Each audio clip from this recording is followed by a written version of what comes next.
नमस्कार दोस्तों संक्रमण के दूसरे तीसरे दौर की जो आशंका जताई जा रही है उसे गंभीरता से लेने और तमाम एहतियाती कदमों को जारी रखने की अभी ज़रूरत है। दोस्तों, कोरोना महामारी इस समय अपने सबसे भयावह रूप में है। कोरोना महामारी से जल्द निजात पाने की उम्मीद बांधती कोई खबर अभी हम ठीक से सुन भी नहीं पाते हैं, तभी कोई एक विरोधी सूचना हमें फिर से चिंता के नए घेरे में घसीट के ले जाती है। दोस्तों, अभी हमने एक खबर पढ़ा था कि दिल्ली में वायरस संक्रमण अपने शिखर पर पहुंचकर अब ढलान की ओर जा रहा है। उसी के कुछ ही चंद घंटे के बाद सीरोलॉजिकल सर्वे के एक नतीजों ने हमें सूचित किया कि राजधानी की लगभग 1/4 आबादी कोरोना वायरस के संपर्क में आ चुकी है।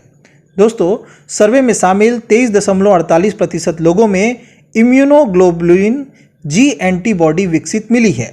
यह तथ्य यह भी है कि इनमें से काफ़ी सारे लोगों में संक्रमण का कोई लक्षण नहीं दिखा। ऐसे में दिल्ली के स्वास्थ्य मंत्री ने संक्रमण के दूसरे तीसरे दौर की जो आशंका जताई है उसे गंभीरता से लेने और तमाम एहतियाती कदमों को जारी रखने की ज़रूरत है।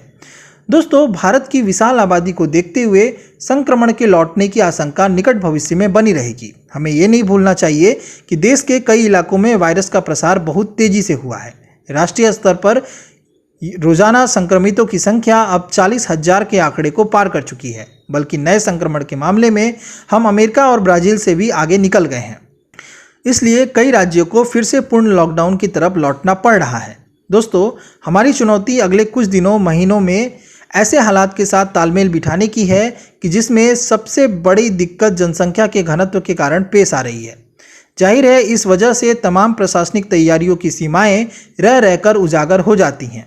दोस्तों, यहीं पर नागरिक सहयोग और शिष्टाचार की हमें सबसे अधिक आवश्यकता है। दुनिया के कई देशों का उदाहरण हमारे सामने है। इस महामारी को वे अपने यहाँ तभी काबू कर पाए हैं जब उन्हें अपने नागरिकों का पूरा सहयोग मिला है। हम अपने यहाँ इस गंभीर स्थिति में भी अपेक्षित सहयोग की कमी महसूस कर रहे हैं। यही नहीं, ये भी कहा जा सकता है कि इस महामारी की गंभीरता से देश का कोई कोना अब अनभिज्ञ नहीं है।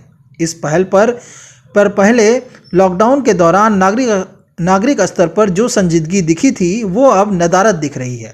दोस्तों, देश की भौगोलिक स्थितियों को देखते हुए अब हमें कहीं ज़्यादा सावधानी बरतने की ज़रूरत है। पूर्वोत्तर भारत में बाढ़ की स्थिति गंभीर रूप लेने लगी है। ऐसे में सोशल डिस्टेंसिंग का पालन और ज़्यादा मुश्किल हो जाएगा।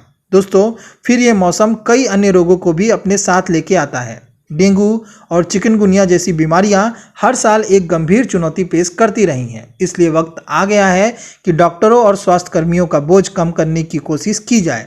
यह भी एक प्रकार की देशभक्ति ही है।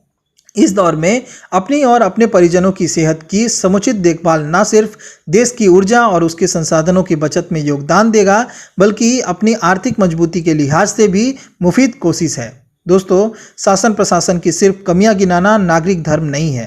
आपात स्थितियों में उनकी कमजोरियों को अपने सहयोग से दूर कर देना कहीं बड़ा नागरिक धर्म है, और इस फर्ज अदायगी का इससे माकूल वक्त कोई और नहीं हो सकता।